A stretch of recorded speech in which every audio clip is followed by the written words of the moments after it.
O homem é o lobo do próprio homem. Com certeza você já ouviu essa frase, uma das mais famosas da história da filosofia. É uma frase muito antiga, mas que foi reatualizada por um filósofo inglês chamado Thomas Hobbes. Com certeza você, inclusive, já deve ter usado na redação, mas agora você vai entender um pouco melhor, vai usar o pensamento do Hobbes e não apenas uma frase pronta, pelo amor de Deus. Então vamos lá, o que o Hobbes fez na sua grande obra chamada O Leviatã? Hobbes vai pensar política. E olha que legal o pensamento dele. Olha que legal, presta atenção. Diz ele, qual que é o problema das sociedades humanas? Primeiro problema é que os humanos são demasiadamente iguais. Olha isso. Os humanos são demasiadamente iguais, por natureza. Não existe uma diferença grande na natureza entre os seres humanos. 2. Todos desejam o tempo todo. 3. Os recursos e aquilo que é desejado é escasso. Deixa eu te explicar o que isso significa. Parece um pouco anti-intuitivo, né? E é. Isso mostra a genialidade do cara. Qual que é a diferença entre mim e você? Olha para você, olha para mim.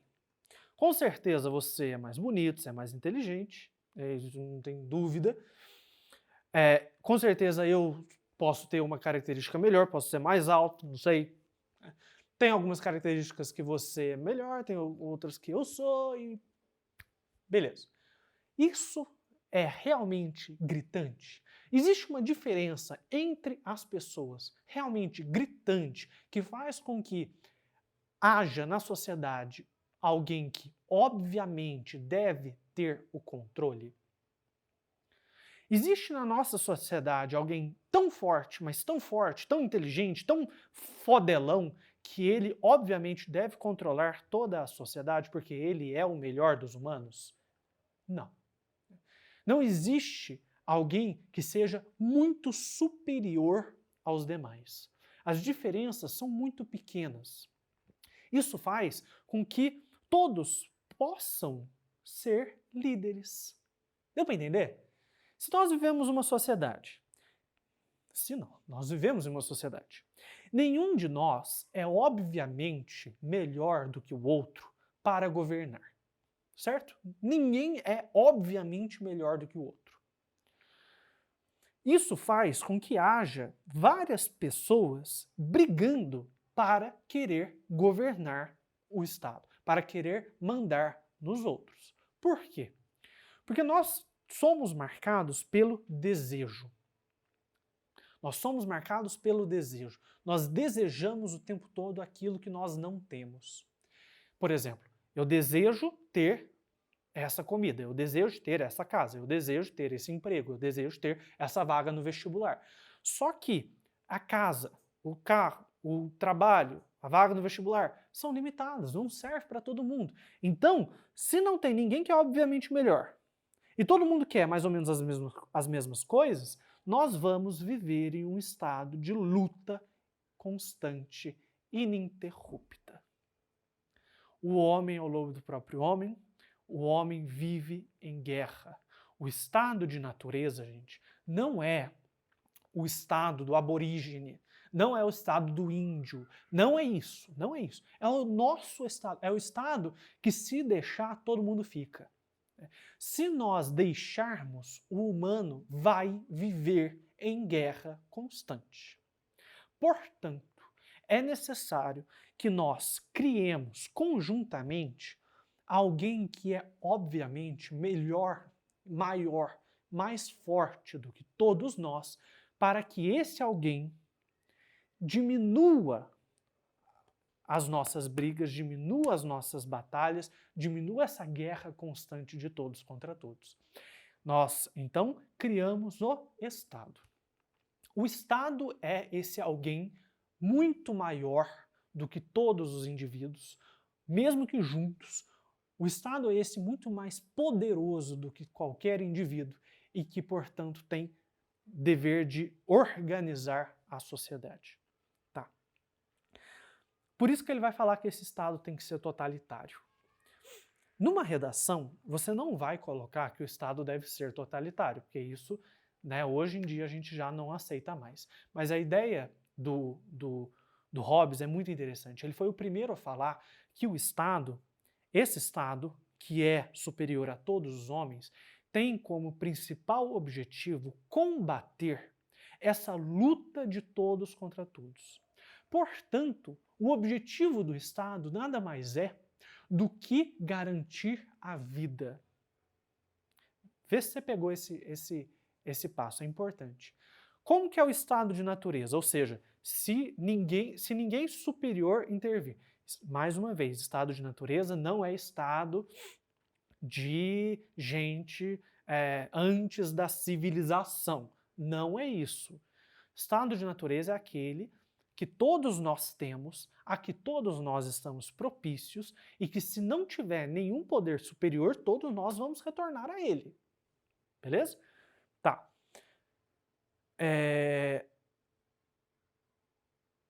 Esse estado de natureza, né? Como que ele é marcado? Por guerra. O que a guerra faz? Mata.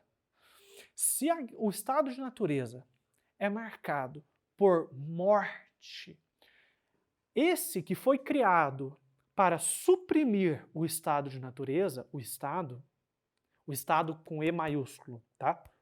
O Estado tem função de suprimir o estado de natureza, situação de natureza. Esse Estado tem como principal objetivo garantia da vida. Por quê? Porque ele é contra o estado de natureza.